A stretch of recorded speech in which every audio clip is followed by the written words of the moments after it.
Good evening dear student, स्वागत है आप सबका आपके अपने YouTube channel mission selection Bhargav sir पर। आप सभी विद्यार्थियों का हार्दिक अभिनंदन है, हार्दिक स्वागत है।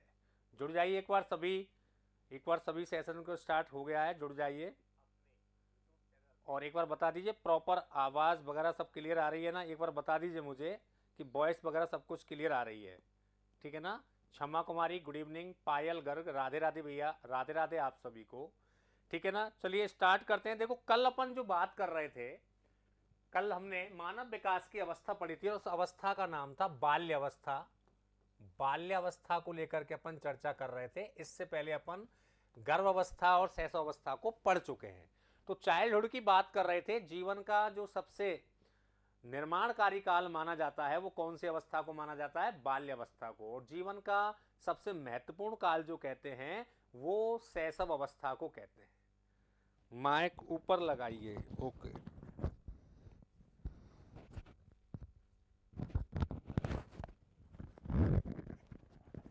अब तो आई थिंक आवाज वैसे क्लियर ही आ रही है,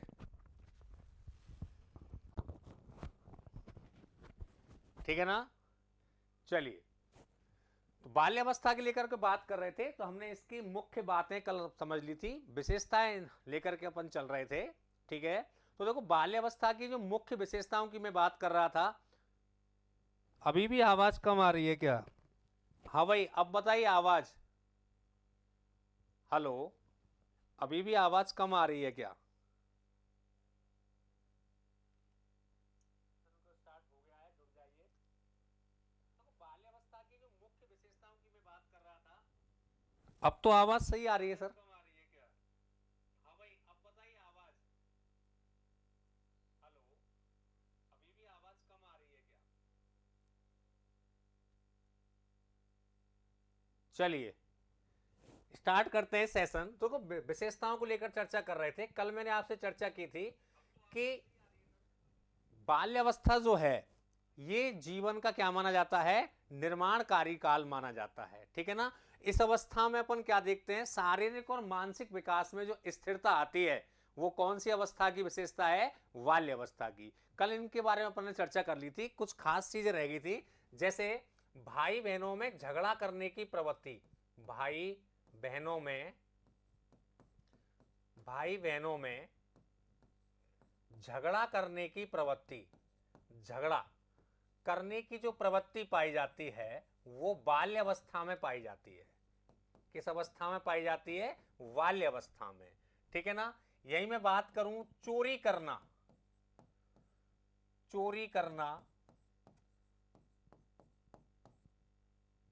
झूठ बोलना, ये जो प्रवृत्ति है ये भी कौन सी अवस्था में पाई जाती है? बाल्य अवस्था में, ठीक है। सर वॉइस कम आ रही है। चोरी करना,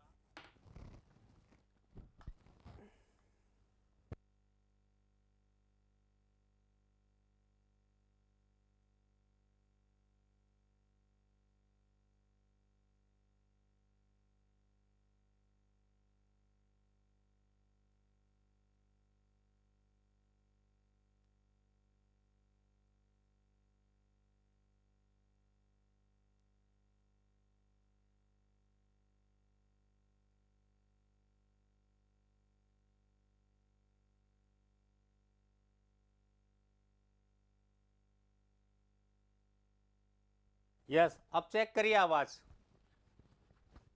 अभी भी आवाज कम आ रही है क्या? और बताएं मुझे, ठीक है ना। चोरी करना, झूठ बोलना, ये प्रवृत्ति भी कौन सी अवस्था में पाई जाती है? बाल्य अवस्था में पाई जाती है, ठीक है ना। एक बहुत ही इंपॉर्टेंट फैक्ट, संचय काल की अवधि, संचय काल,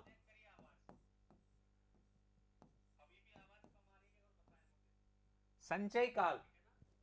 अब एक बार मैसेज कर दीजिए आवाज को लेकर के फटाफट, फिर सेशन में बार बार डिस्टर्ब होता है। मेरे मोबाइल में तो प्रॉपर आवाज आ रही है भाई।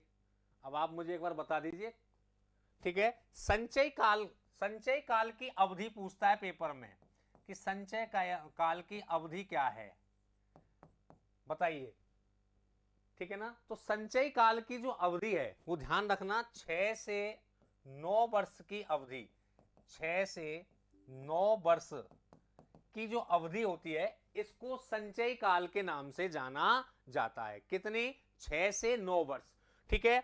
और एक होता है परिपाक काल। परिपाक काल, परिपाक काल इंपॉर्टेंट है, वेरी मोस्ट इंपॉर्टेंट। परिपाक काल की अवधि क्या मानी जाती है?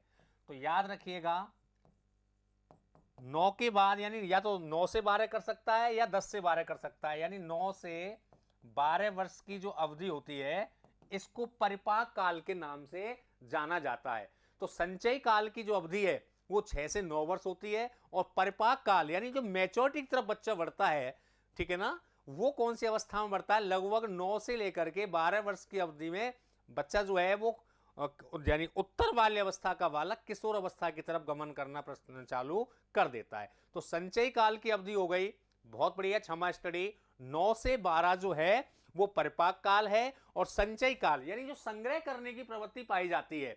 अब मैंने कल आपको चर्चा की थी, नमस्ते गुरुजी भैया, नमस्ते, क्रिस्टल क्लियर कंसेप्ट, नमस्कार आप सबके लिए। एक बार सेशन को शेयर कर दीजिएगा, ठीक है ना। अब तो प्रॉपर आवाज आ रही होगी, कोई दिक्कत नहीं आ रही होगी।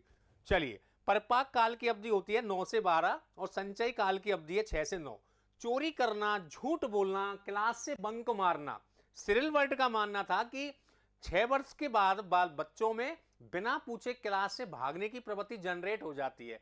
हम तुम लोग भी पढ़े हैं बाल्य अवस्था में, तो अपन क्या करते थे कि गुरुजी किसी सब्जेक्ट का टेस्ट लेने वाले होते थे तो हम क्लास को क्या कर जाते थे? बंक मार जाते थे, भाग जाते थे। तो क्लास को भागना ये कौन सी अवस्था में पाया जाता है? बाल्य अवस्था में ये देखने को मिलता है, ठीक है ना। इससे पहले मैं अन्य विशेषताओं के बारे में कि यथार्थवादी दृष्टिकोण, यथार्थवादी दृष्टिकोण जो है ये भी बाल्य अवस्था में पाया जाता है। इंपॉर्टेंट है कि विकास की कौन सी अवस्था में बच्चों में यथार्थवादी दृष्टिकोण पाया जाता है। यथार्थवादी दृष्टिकोण यानी कहने का मतलब दोस्तों ये है रियलिस्टिक जो पर्सपेक्टिव है, यानी बच्चा जो है वो वास्तविकता से सरोकार कौन सी अवस्था में रखता है? बाल्य अवस्था में। ना भूतो ना भविष्यति, ना तो उसको भूत की चिंता होती है ना उसको भविष्य की चिंता होती है, ठीक है। इसीलिए बाल्य अवस्था को जीवन का अनोखा काल नाम दिया है। किसने? कोल एवं ब्रुस ने। किसने नाम दिया था? कोल एवं ब्रुस ने। तो ये कुछ इंपॉर्टेंट विशेषताएं थी जो कल की क्लास से रह गई थी, जो मैंने आपको कंटिन्यू कर दिए। अब अपन पढ़ते हैं बाल्य अवस्था के बारे में कुछ महत्वपूर्ण जो कथन है, स्टेटमेंट, बाल्य अवस्था से संबंधित महत्वपूर्ण कथन जो पेपर में डायरेक्ट पूछे जाते हैं। महत्वपूर्ण कथन, स्टेटमेंट, ठीक है ना। तो देखो, सबसे पहले बात करें बाल्यावस्था। बाल्यावस्था मिथ्या या छद्म परिपक्वता का काल है। मिथ्या या छद्म परिपक्वता का काल है। ये किसने कहा है? किसने कहा है कि बाल्यावस्था मिथ्या या छद्म परिपक्वता का काल है? तो इस प्रश्न का आंसर क्या होगा? राइट आंसर क्या होगा? Ross, JS Ross. रॉस साहब का मानना है कि बाल्यावस्था मिथ्या या छद्म परिपक्वता का काल है। कहने का मतलब बच्चा मैच्योर नहीं होता, लेकिन वो अपने आप को मैच्योर दिखाने की कोशिश करता है। बहुत ही इंपॉर्टेंट कथन है। आप पुराने पेपर उठा के देखिए, सीटेट का, एसटेट का, यूपीटेट का, रीट का, grade first, grade second RPSC के उठा के देखिए। कई बार पूछा गया है कि छद्म या बाल्यावस्था मिथ्या या छद्म परिपक्वता का काल है। किसने कहा है? रॉस ने। या कौन सी अवस्था को मिथ्या परिपक्वता का काल कहा जाता है? तो दोस्तों इस प्रश्न का राइट आंसर क्या होगा? JS Ross. और अवस्था कौन सी है? बाल्यावस्था, ठीक है। एक स्टेटमेंट आता है कि बाल्यावस्था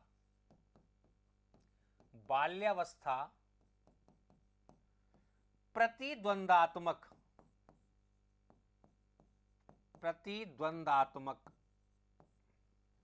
समाजीकरण का काल है। प्रतिद्वंदात्मक समाजीकरण का काल। किसने बाल्यावस्था को प्रतिद्वंदात्मक समाजीकरण का काल कहा है? तो याद रखना, प्रतिद्वंदात्मक, एंटी। तो प्रतिद्वंदात्मक इसको समाजीकरण का काल किसने कहा है? किलपैट्रिक ने। किसने नाम दिया है? किलपैट्रिक, जो कि प्रयोजना विधि के जनक हैं। कौन सी विधि के जनक हैं ये? प्रयोजना विधि के जनक। याद रखना, पूछ लेता है कि प्रयोजना विधि के जनक कौन है, तो याद रखिएगा किलपैट्रिक जो है उनको प्रयोजना विधि का जनक माना जाता है। ठीक है ना। बाल्यावस्था, अगला स्टेटमेंट, बाल्यावस्था,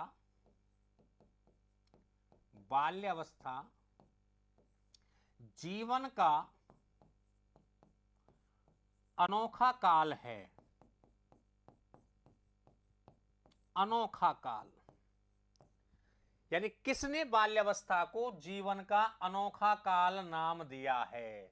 तो कल भी मैंने चर्चा की थी, योग्यता भारद्वाज। राधे राधे भैया, राधे राधे। योग्यता भारद्वाज, आप सबका स्वागत है आपके अपने इस YouTube चैनल पर, जिसमें कंप्लीट CDP की क्लासेस आपको घर बैठे, चाहे आप रीट की तैयारी कर रहे हो, चाहे आप रीट मेंस की तैयारी कर रहे हो, चाहे RPSC ग्रेड सेकंड की तैयारी कर रहे हो, चाहे RPSC ग्रेड फर्स्ट की तैयारी कर रहे हो, या आप इवन यहाँ तक कि UGC नेट की तैयारी कर रहे हो, या CTET की तैयारी कर रहे हो, या आप बिहार सेट की तैयारी कर रहे हो, या AMRS की तैयारी कर रहे हो, या आप आपका STET जो हरियाणा का टेट है, या UP टेट है, ठीक है ना, उन सब के लिए ये क्लास सफिशियंट रहेगी। अगर आपने ये पूरी शिद्दत के साथ क्लास देख ली तो मैं आपको ये विश्वास दिला सकता हूं कि शायद आपको दोबारा साइकोलॉजी पढ़ने की आवश्यकता महसूस नहीं होगी। ठीक है ना। हाँ बिल्कुल, क्षमा स्टडी। कोल एंड ब्रुस, ये किसने कहा है? कोल एवं ब्रुस। कोल एवं ब्रुस ने ये कथन दिया है कि बाल्यावस्था जीवन का कैसा काल है? अनोखा काल। ठीक है, याद रखना, मैंने आपको कल भी बताया था कि जिस साइकोलॉजी में अगर एक शब्द आता है अनोखा, और अनोखा शब्द दे रखा है, ये पूछ रहा है किसने दिया है, तो आपको कॉलगेट किससे करते हैं? ब्रश से। कॉलगेट किससे करते हैं? ब्रश से। और कॉलगेट का स्वाद कैसा होता है? बड़ा अनोखा होता है, बड़ा अच्छा सा लगता है। ठीक है, तो कथन किसका हो जाएगा? कोल एवं ब्रुश आपका ये कथन है, बहुत ही इंपॉर्टेंट है। ये एक एक स्टेटमेंट अपने आप में बहुत मायने रखता है। ठीक है, चलें आगे देखते हैं। शायद ही कोई ऐसा खेल हो, शायद ही कोई ऐसा खेल हो, कोई ऐसा खेल जिसे 9 या 10 वर्ष का बालक, 9 या 10 वर्ष का बालक नहीं खेल पाता हो, नहीं खेल पाता हो। शायद ही कोई ऐसा खेल हो जिसको 9-10 वर्ष का बालक नहीं खेल पाता हो। कोई भी ऐसा खेल नहीं है जिसको बड़े लोग खेलते हो, उसको चाइल्डहुड का बच्चा नहीं खेल सकता हो। आप कंप्यूटर से लेकर के, अपना मोबाइल से लेकर के, लैपटॉप से लेकर के, वीडियो गेम से लेकर के, आप स्पोर्ट्स का कोई भी गेम ले लो, शायद ही आप ऐसा खेल बताइए जिसके बारे में हम ये कह सकते हैं कि इसको केवल बड़े ही खेलते हैं। क्षमा कह रही है सर, ये वॉटसन का कथन है। शायद ही कोई ऐसा खेल हो। ठीक है ना। और आप सीटेट के पेपर उठा के देखना कितनी बार ये स्टेटमेंट आया है। ठीक है ना। और ये कथन किसने दिया है? ये वॉटसन का नहीं है, क्षमा, ये स्ट्रेंग महोदय ने नाम दिया है। किसने कहा है? ये स्ट्रेंग ने कहा है कि शायद ही कोई ऐसा खेल हो जिसे 9-10 वर्ष का बालक नहीं खेल पाता हो। किसका कथन है? स्ट्रेंग साहब का ये कथन है। ठीक है ना। किसने दिया है कथन? स्ट्रेंग साहब ने कथन दिया है कि शायद ही कोई ऐसा खेल हो जिसे 9-10 वर्ष का बालक नहीं खेल पाता हो। ये स्ट्रेंग का कथन है। ठीक है, नेक्स्ट बात करें शैक्षिक दृष्टिकोण से। कौन से दृष्टिकोण से? शैक्षिक दृष्टिकोण से। शैक्षिक दृष्टिकोण से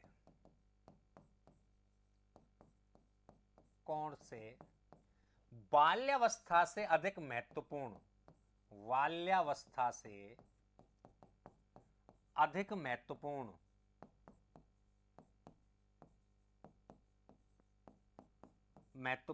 कोई अवस्था नहीं है, कोई अवस्था नहीं है। ये किसने माना है? ठीक है ना, शैक्षिक दृष्टिकोण से बाल्यावस्था से अधिक महत्वपूर्ण कोई अन्य अवस्था नहीं है, ये किसने कहा है? तो याद रखना, ये कथन किसने दिया है? आप में से कोई कमेंट करके बताएगा कि शैक्षिक दृष्टिकोण से बाल्यावस्था से महत्वपूर्ण अन्य कोई अवस्था नहीं है, क्योंकि बाल्यावस्था एक ऐसी अवस्था है जिसमें बच्चों के अंदर बहुत सारे सामाजिक मूल्य, दृष्टिकोणों को निरूपित किया जाता है। यह अवस्था कौन सी है? बाल्यावस्था। बच्चों में सामाजिकता का विकास, बच्चों में नैतिकता का विकास जो प्रारंभ होता है वो बाल्यावस्था से प्रारंभ होता है, क्योंकि शैशवावस्था में तो ना तो बच्चा नैतिक होता है, ना अनैतिक, ना सामाजिक होता है, ना असामाजिक। कई बार पेपर में डायरेक्ट पूछा गया है कि विकास की कौन सी अवस्था में बच्चा ना तो नैतिक होता है ना ही अनैतिक। ठीक है ना, ऑप्शन दे दीजिए सर। मैं थ्योरी पढ़ा रहा हूं, ऑप्शन तो अगर एमसीक्यूज कराएंगे हम तो आपके सामने ऑप्शन भी आएंगे। ठीक है, कोई बात नहीं। तो शैक्षिक दृष्टिकोण से बाल्यावस्था से अधिक महत्वपूर्ण कोई अवस्था नहीं है, यह कथन किसने दिया है? ब्लेयर, जोन्स और सिम्पसन के द्वारा। ब्लेयर, जोन्स एवं सिम्पसन ने कथन दिया है, बहुत ही इंपॉर्टेंट कथन है।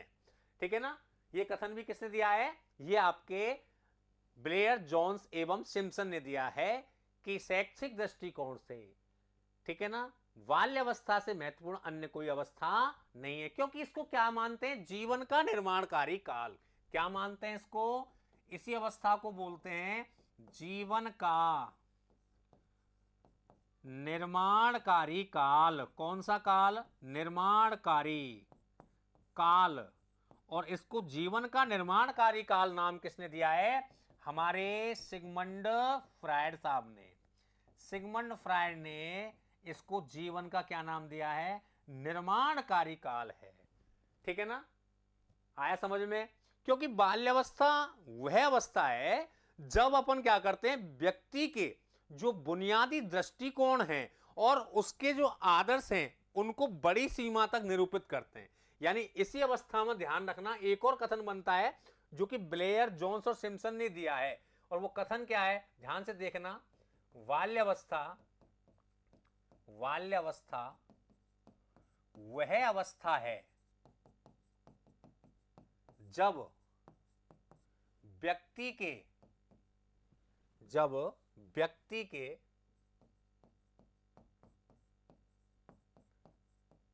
बुनियादी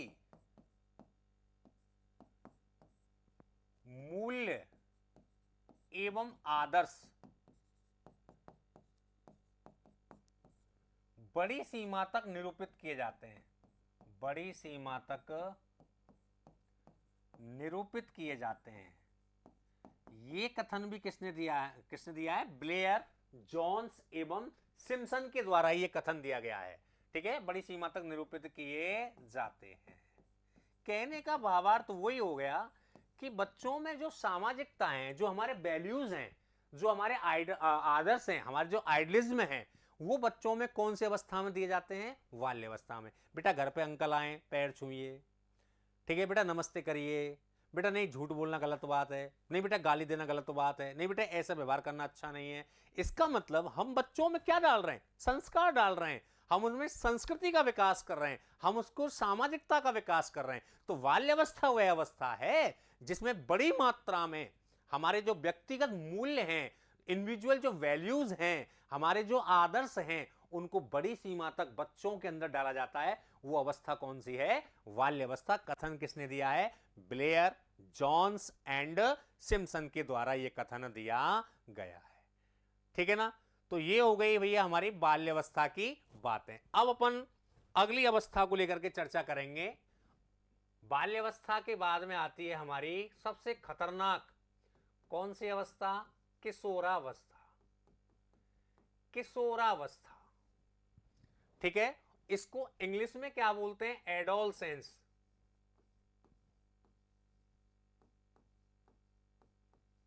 ठीक है ना, ध्यान रखना, ऐसे भी शब्द आ जाता है लिखा हुआ हिंदी में, एडोलसेंस इंग्लिश में ही है। वैसे ये एडोलसेंस बोलते हैं इसको, इंग्लिश में क्या बोलते हैं? एडोलसेंस। क्योंकि साइकोलॉजी में व्युत्पत्ति भी पूछ लेता है पेपर में। ठीक है ना, तो अंग्रेजी में इस किशोरावस्था को बोलते हैं एडोलसेंस, ADOLESCENCE।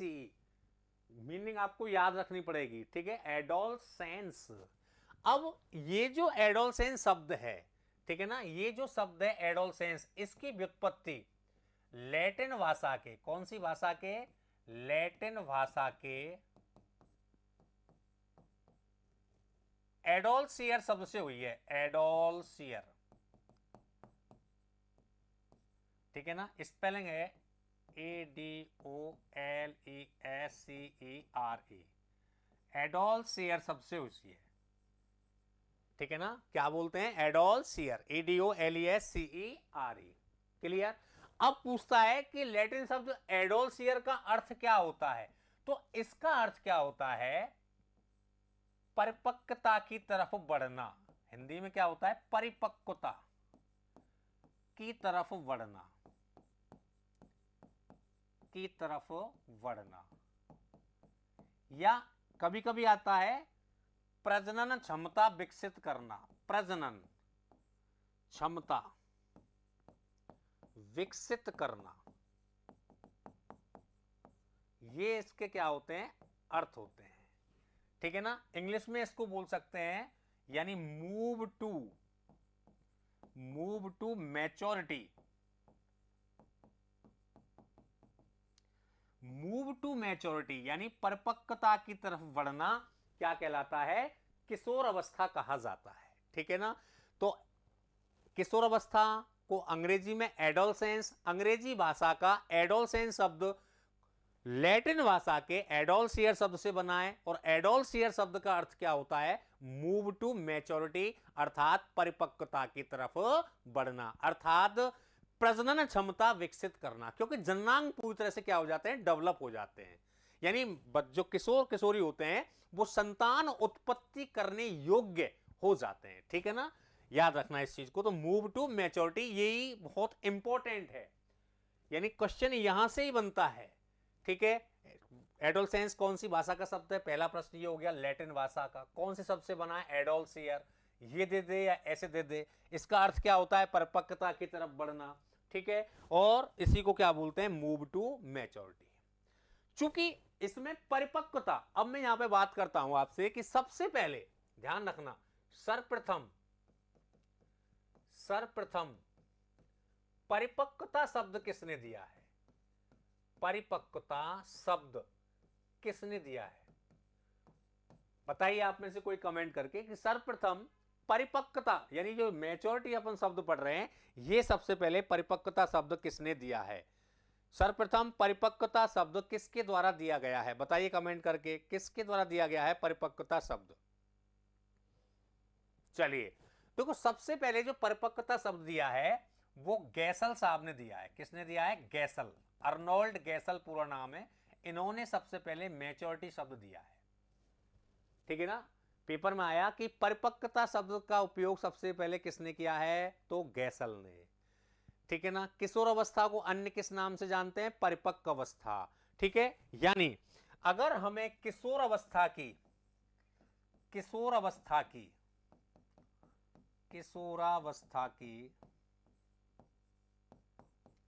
एक शब्द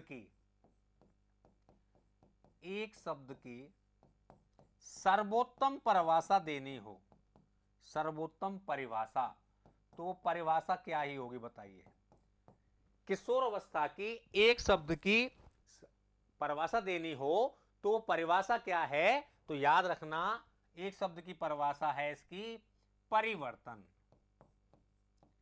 क्या है, परिवर्तन।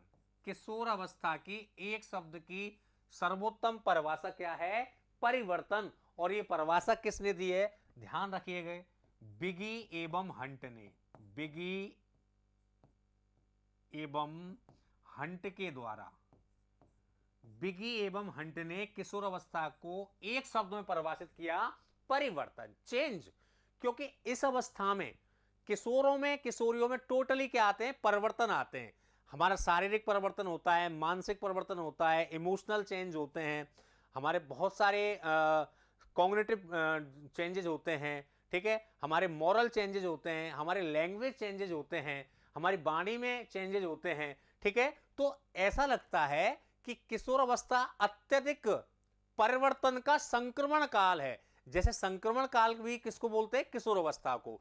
संक्रमण का मतलब होता है इन्फेक्शन। कोई भी इन्फेक्शन जब फैलता है तो बहुत तेजी के साथ फैलता है। जैसे वर्ल्ड में अभी एक वैश्विक महामारी आई जिसका नाम था कोविड-19, कोरोना काल, आप सब परिचित हो गए। तो कोविड ने इस तरह से तेजी से फैला कि उसने पूरे वर्ल्ड को अपने शिकंजे में कस लिया, लॉकडाउन लग गए, ठीक है ना। तो संक्रमण जो होता है, इन्फेक्शन जो होता है, वो बहुत तेजी के साथ में फैलता है। तो यहां पर इतने सारे परिवर्तन होते हैं, इतने सारे परिवर्तन होते हैं, तो उन परिवर्तनों को देख करके लगता है कि मानो परिवर्तनों का एक तरह से क्या फैल गया हो? संक्रमण, इन्फेक्शन फैल गया हो। तो किशोर अवस्था अत्यधिक परिवर्तन का क्या माना जाता है? संक्रमण काल भी माना जाता है, क्योंकि बहुत सारे चेंज आते हैं, ठीक है ना। हर प्रकार का परिवर्तन होता है। इसीलिए बिगी एवं हंट ने इन इतने सारे परिवर्तनों को देख करके यह कह दिया कि भैया अगर हमें एडोसेंस स्टेज को वन वर्ड में हमें डिफाइन करना है तो हम इसको क्या कह सकते हैं? बोलो, चेंज कह सकते हैं, यानी परिवर्तन कह सकते हैं। ओके, क्लियर है यहां तक की बातें? तो ये हो गई हमारी किशोर अवस्था की थोड़ा सा, ये तो इसकी शाब्दिक व्युत्पत्ति। अब जानते हैं किशोर अवस्था की मुख्य बातें, यानी इसकी मुख्य बातें क्या हैं? मुख्य बातें, या कह सकते हैं इसके उपनाम क्या है? मुख्य बातें या उपनाम, ठीक है ना। तो देखो, सबसे पहले जीवन का सबसे कठिन काल, जीवन का सबसे कठिन काल, सबसे कठिन काल, जीवन का सबसे कठिन काल कौन सी अवस्था को कहा जाता है? किशोर अवस्था को। और ये नाम किसने दिया है इसको? किलपैट्रिक ने, किलपैट्रिक ने। और बाल्यावस्था को इन्होंने प्रतिद्वंदात्मक समाजीकरण का काल नाम दिया है, ठीक है ना। गुड इवनिंग सर जी, अमित कुमार, गुड इवनिंग भैया, गुड इवनिंग आप सबके लिए। जय श्री कृष्णा, जय श्री राधे। तो जीवन का सबसे कठिन काल कौन सा है? किशोर अवस्था है। क्यों? क्योंकि किशोर किशोरियां किसी ना किसी उलझन में, उधेड़बुन में, समस्याओं में, ठीक है, उलझे हुए रहते हैं।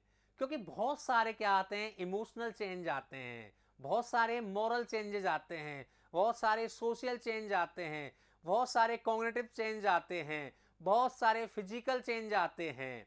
इतने सारे चेंजेसों को किशोर किशोरी हैंडल नहीं कर पाते, इसलिए इसको जीवन का सबसे कठिन काल माना जाता है।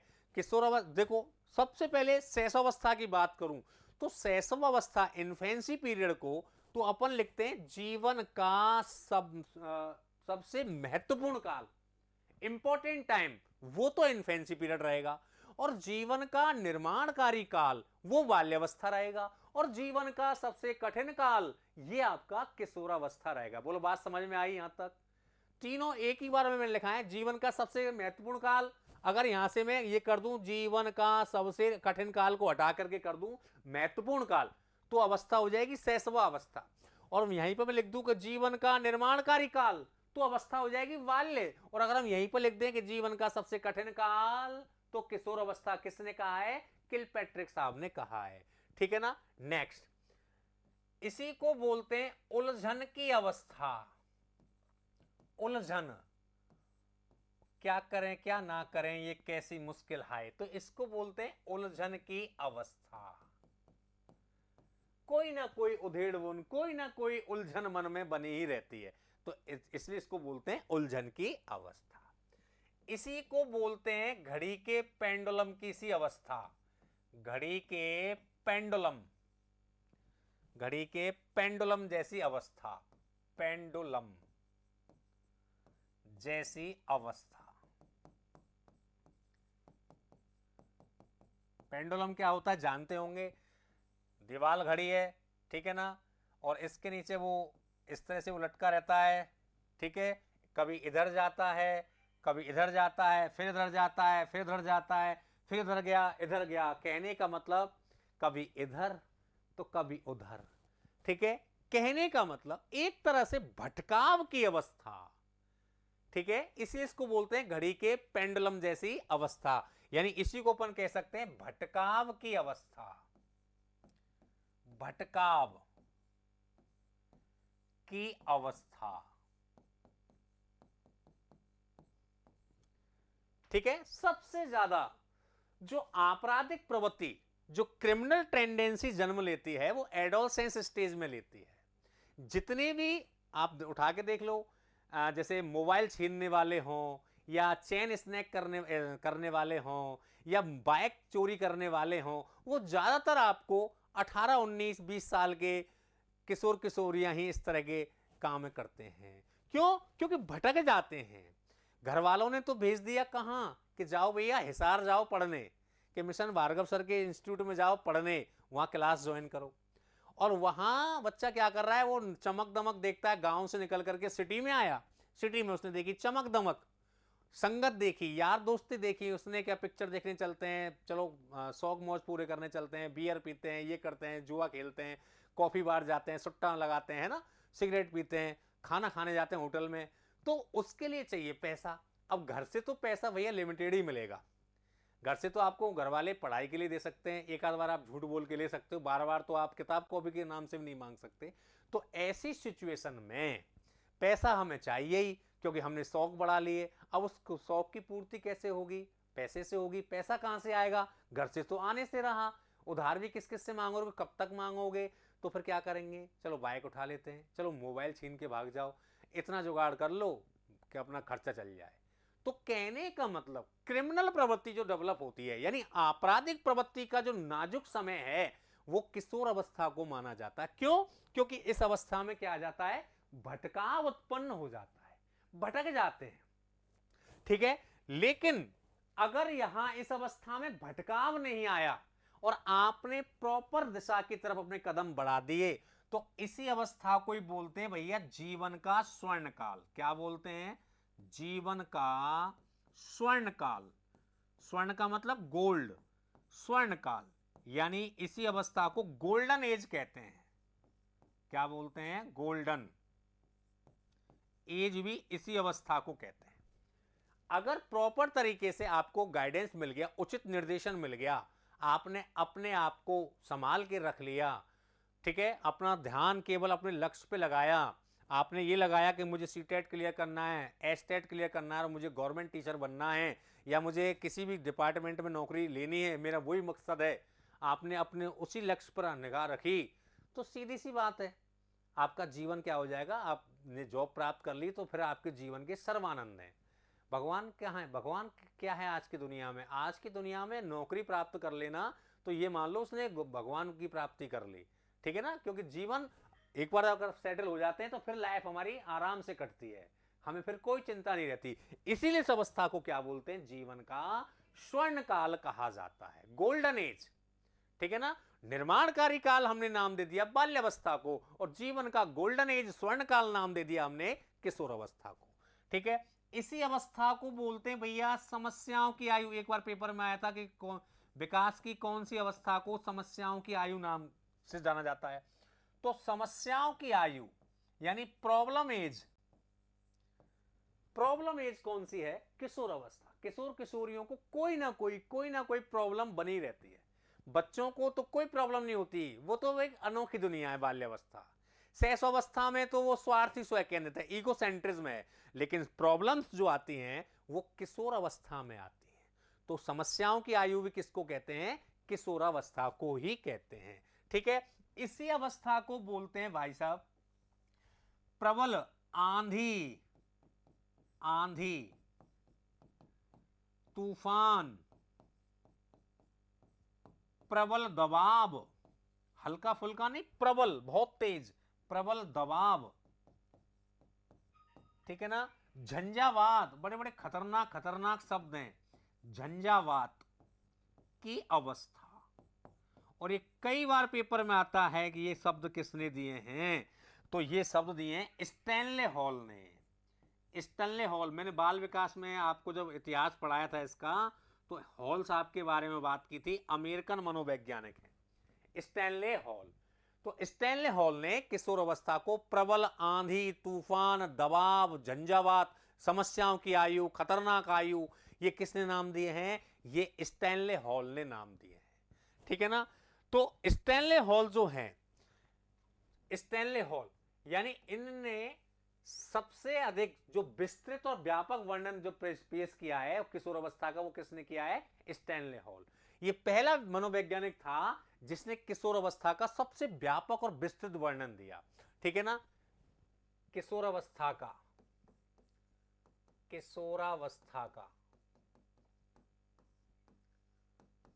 सबसे व्यापक एवं विस्तृत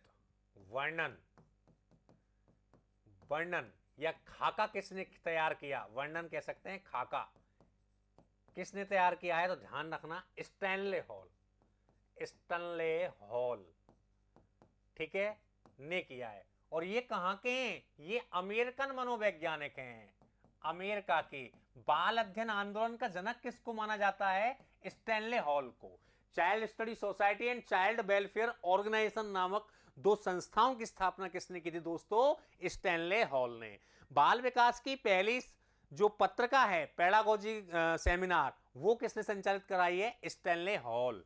1893 में अमेरिका से, न्यूयॉर्क से जो बाल अध्ययन आंदोलन की शुरुआत हुई है, वो किसके द्वारा की गई थी? स्टैनले हॉल साहब के द्वारा। इसलिए जो किशोर मनोविज्ञान का जनक है, यानी एडोलसेंस साइकोलॉजी, किशोर मनोविज्ञान का जनक भी किसको माना जाता है? Stanley hall. किशोर मनोविज्ञान का जनक, किशोर मनोविज्ञान का फादर, जनक किसको माना जाता है? तो याद रखना, स्टैनले हॉल साहब को माना जाता है। एक एक फैक्ट ऐसा है जो पेपर में दिखेगा तो तबीयत खुश हो जाएगी आपकी। स्टैनले हॉल साहब का, क्लियर है? इन्होंने एक पुस्तक लिखी थी, पुस्तक का नाम भी क्या है इनकी का? एडोलसेंस। इन्होंने एक बुक लिखी थी एडोलसेंस, ठीक है ना? एडोलसेंस पुस्तक किसने लिखी है? Stanley hall. काफी बार एग्जाम में पूछी गई है। स्टैनले हॉल कब लिखी है? 1904 में। इसी पुस्तक में उन्होंने किशोर अवस्था के बारे में सबसे व्यापक और विस्तृत वर्णन दिया है। इसी में उन्होंने कहा है कि किशोर अवस्था तो प्रबल आंधी, दबाव, तूफान, झंझावात की अवस्था है। अरे भैया, ये तो खतरनाक अवस्था है, ये तो समस्याओं की आयु है। ये कथन किसके हैं? स्टैनले हॉल साहब के हैं, ठीक है ना? इसीलिए स्टैनले हॉल साहब को किशोर मनोविज्ञान का क्या माना जाता है दोस्तों?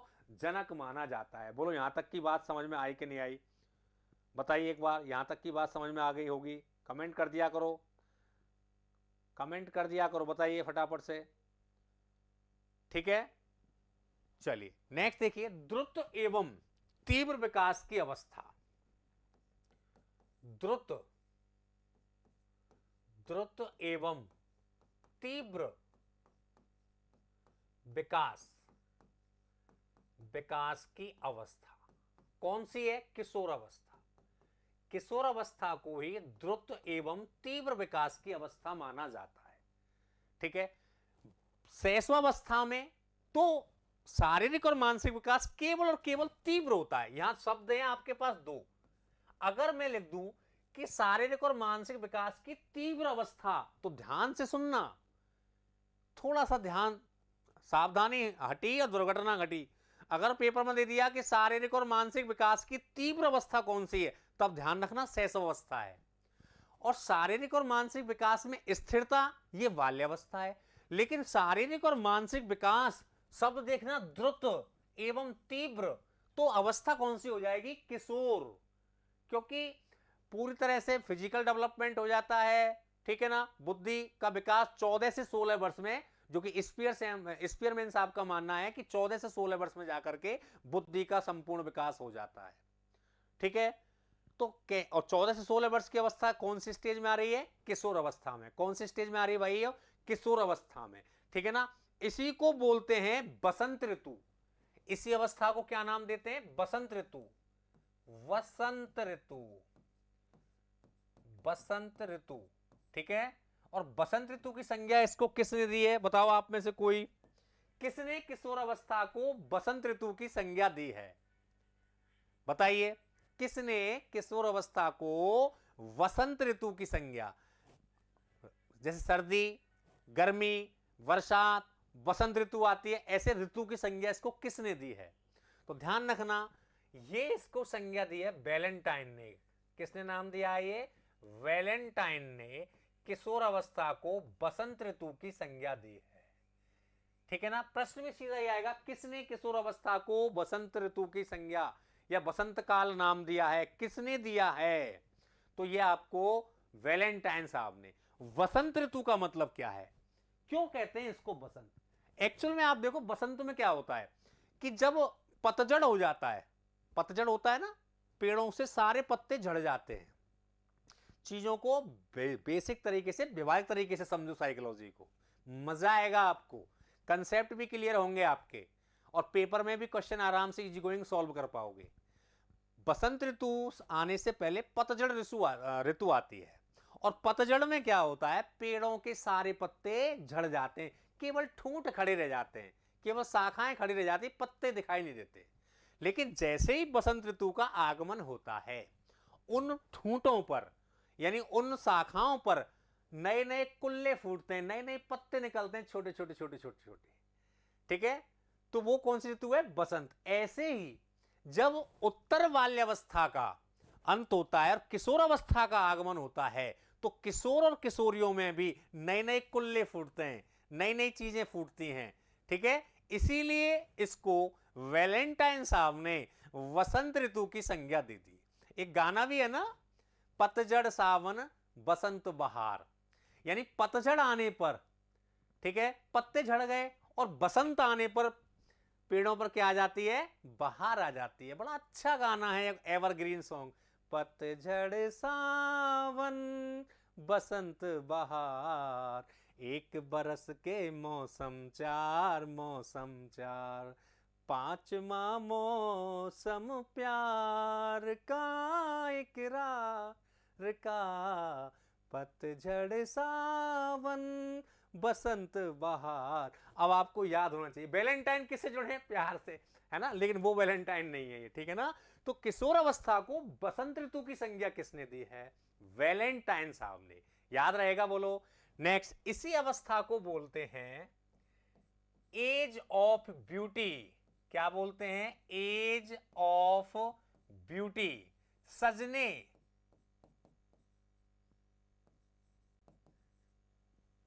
ठीक है ना, सजने और संवरने की अवस्था।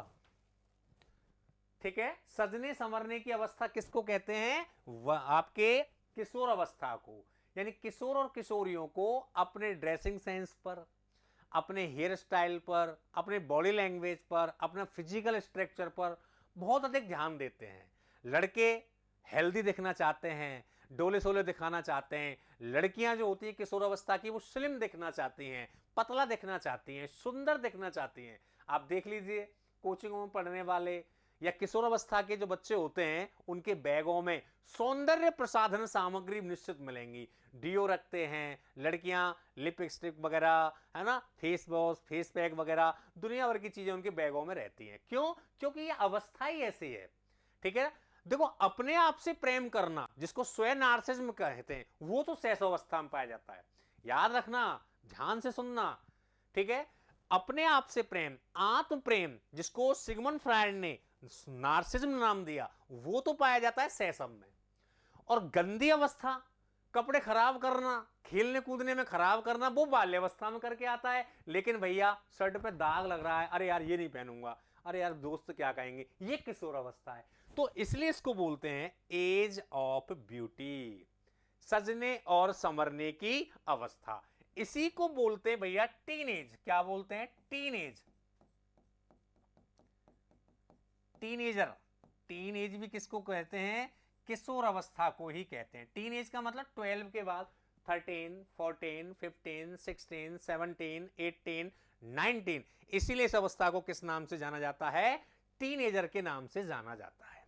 ठीक है, इसी अवस्था को कहते हैं भैया अमूर्त चिंतन की अवस्था। अमूर्त, अमूर्त चिंतन की अवस्था, चिंतन की अवस्था। ठीक है ना, एब्स्ट्रैक्ट थिंकिंग जो पाया जाता है वो किशोर अवस्था में पाया जाता है। अब देखो, 3 प्रकार के चिंतन आए आपके लिए, मैंने आपको पढ़ाए थे, 3 चिंतन कराए। एक तो कराया देखो अतार्किक चिंतन। कौन सा, अतार्किक। ठीक है ना, ध्यान से सुनना, बहुत ही इंपॉर्टेंट है। अतार्किक चिंतन, एक है आपका मूर्त चिंतन, और एक हो गया आपका अमूर्त चिंतन। तीन अवस्थाएं हमने पढ़ ली, ठीक है ना। तो इन तीनों अवस्थाओं में चिंतन अलग अलग पाया जाता है। अतार्किक चिंतन ये तो पाया जाता है भैया इन्फेंसी में, यानी शैशव में। मूर्त पाया जाता है चाइल्डहुड में, यानी बाल्यावस्था में। और भैया अमूर्त पाया जाता है एडोलसेंस में, यानी किशोर अवस्था में। बोलो बात समझ में आई? ध्यान रखना, इसलिए मैंने तीनों एक साथ लिख दिए।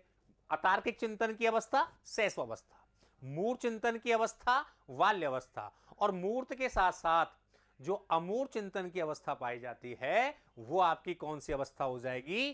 किशोरावस्था। विकास की कौन सी अवस्था में अमूर्त चिंतन पाया जाता है? तो विकास की किशोर अवस्था में बच्चों में क्या पाया जाता है? अमूर्त चिंतन पाया जाता है, ठीक है ना। इसी अवस्था को बोलते हैं आत्मचेतना की अवस्था। क्या बोलते हैं इसको? आत्मचेतना, सेल्फ अवेयरनेस, आत्मचेतना की अवस्था भी हमारे किशोर अवस्था को ही जाना जाता है, ठीक है ना।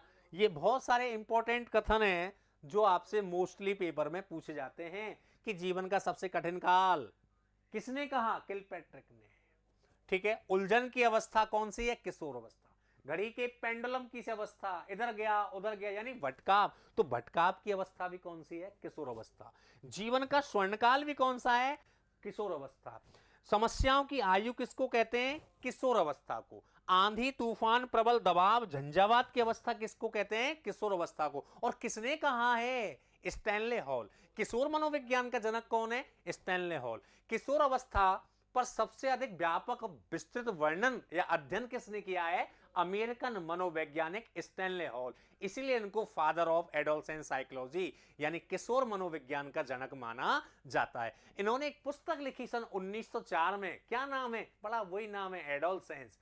1904 का वर्ष मनोविज्ञान के क्षेत्र में बड़ा महत्वपूर्ण है, क्योंकि 1904 में ही ज्ञान का सर्वश्रेष्ठ पुरस्कार, नोबेल पुरस्कार, रशियन मनोवैज्ञानिक आईपी पावलोव साहब को अपने क्लासिकल कंडीशनिंग रेस्पॉन्स थ्योरी के लिए दिया गया था।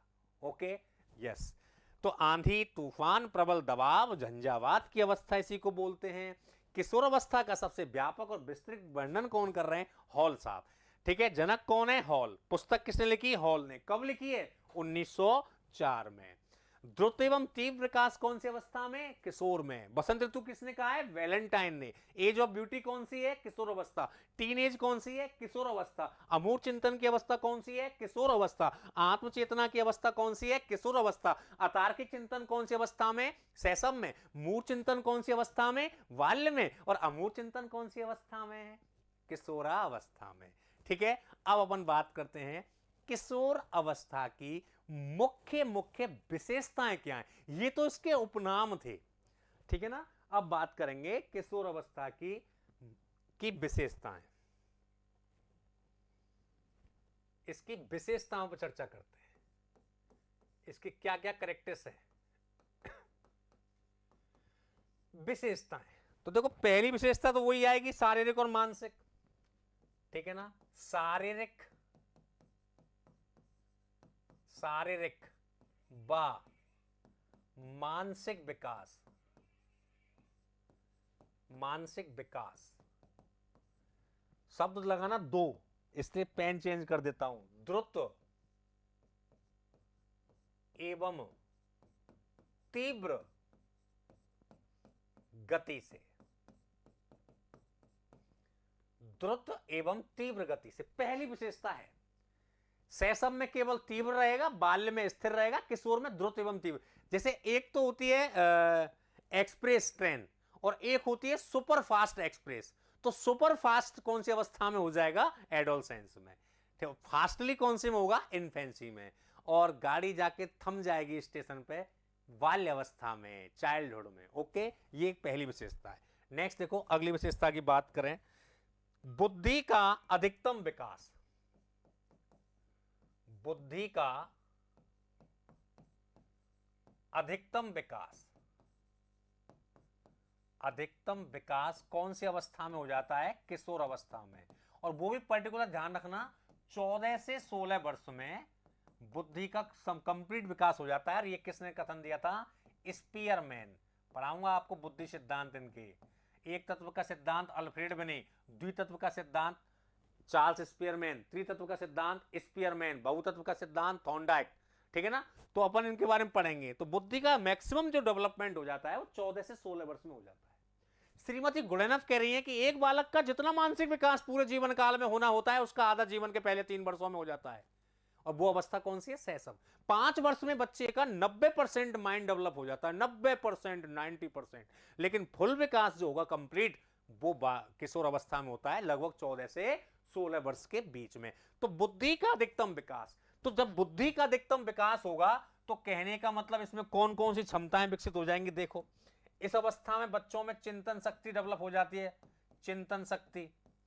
ठीक है ना? है ना? इसी अवस्था में बच्चों में वाद विवाद की क्षमता आ जाती है, डिबेट, वाद विवाद। इसी अवस्था में किशोरों में समस्या समाधान की क्षमता आ जाती है, समस्या समाधान क्षमता। ठीक है? इसी अवस्था में बच्चों में परसेप्शन यानी प्रत्यक्षीकरण की क्षमता आ जाती है। ये सब हमारी कैसी क्रियाएं? ये हमारी बौद्धिक क्रियाएं जिनका विकास किशोर अवस्था में होता है। ठीक है ना? इसी अवस्था में जो व्यक्तिगत और घनिष्ठ मित्रता, 6 PM नेक्स्ट क्लास है सर इंग्लिश की। समय समाप्ति की सूचना मिल चुकी है भाइयों। अच्छा सेशन चल रहा था, है ना? चलिए, अब एक बार बता दीजिए, अब तो कोई वॉइस वगैरह की प्रॉब्लम नहीं थी ना? एक बार कमेंट करके जरूर बता दीजिए कि अभी भी क्या वॉइस की कोई प्रॉब्लम आ रही थी क्या? एक बार मुझे बता दीजिए। अभी भी कोई वॉइस की प्रॉब्लम तो नहीं थी ना? वॉइस वगैरह तो अब क्लियर आ रही है कि नहीं आ रही है? एक बार ये बता दीजिए। चलिए, एक और देखते हैं, व्यक्तिगत एवं घनिष्ठ मित्रता। व्यक्तिगत एवं घनिष्ठ मित्रता ये कौन सी अवस्था में पाई जाती है? तो दोस्तों ध्यान रखना, व्यक्तिगत और घनिष्ठ मित्रता जो है वो किशोर अवस्था की सबसे महत्वपूर्ण विशेषता है। और एक किसने बताई थी? वैलेंटाइन ने। ये भी वैलेंटाइन ने बताया है। वैलेंटाइन साहब ने व्यक्तिगत एवं घनिष्ठ मित्रता का जो समय बताया है वो किशोर अवस्था को माना है। ठीक है? जिन चीजों को बालक, किशोर अपने घर वालों को शेयर नहीं करता, उन चीजों को अपने किसी खास फ्रेंड को, कहते हैं लंगोटिया यार, इंडिविजुअल फ्रेंड्स। दोस्त तो बहुत सारे होते हैं लेकिन हर चीजें हर प्रकार किसी हर दोस्तों से शेयर नहीं की जाती। हम अपनी चीजें कुछ खास खास दोस्तों को बताते हैं, इंडिविजुअल फ्रेंडशिप, घनिष्ठ मित्रता।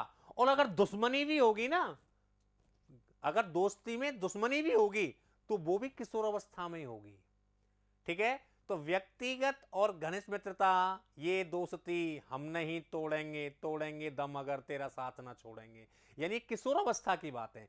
और अगर मैं ये बात कर लूं कि क्षणिक मित्रता, क्षणिक मित्रता की बात कर लूं, क्षणिक क्षणिक मित्रता, ठीक है ना? तो ध्यान रखना, जो क्षणिक मित्रता है, क्षणिक, ये बाल्यावस्था में पाया जाता है। क्षणिक मित्रता यानी दोस्ती तो होती है बाल्यावस्था में, लेकिन वो दोस्ती कैसी है? जैसे एक स्कूल में पढ़ रहे हैं तब तक तो दोस्त हैं, स्कूल चेंज, दोस्ती खत्म। सुबह दोस्त बने, शाम को लड़ाई हो गई, फिर दोस्ती खत्म, अगले दिन फिर दोस्त हो गए। लेकिन किशोर अवस्था में जो दोस्ती होगी वो व्यक्तिगत तरीके से होगी और बड़ी घनिष्ठ होगी, है ना? एक दूसरे के राज बिल्कुल ऐसे रखते हैं कि बता नहीं सकते। जैसे शोले फिल्म में जय और वीरू की दोस्ती, ऐसे किशोर अवस्था में क्या होती है? दोस्ती होती है। ठीक है ना? ओके, कल यहीं से स्टार्ट करेंगे विशेषताओं से। ठीक है ना? क्लास को लाइक शेयर कर दिया करो। ठीक है? और बहुत जल्दी एमसीक्यूज भी क्लास स्टार्ट करेंगे आप लोगों के साथ में, आपके थ्योरी के साथ साथ एमसीक्यूज भी पढ़ाना स्टार्ट करेंगे। ओके, मिलते हैं, तब तक के लिए आपका दिन शुभ हो। जय श्री कृष्णा, जय श्री राधे।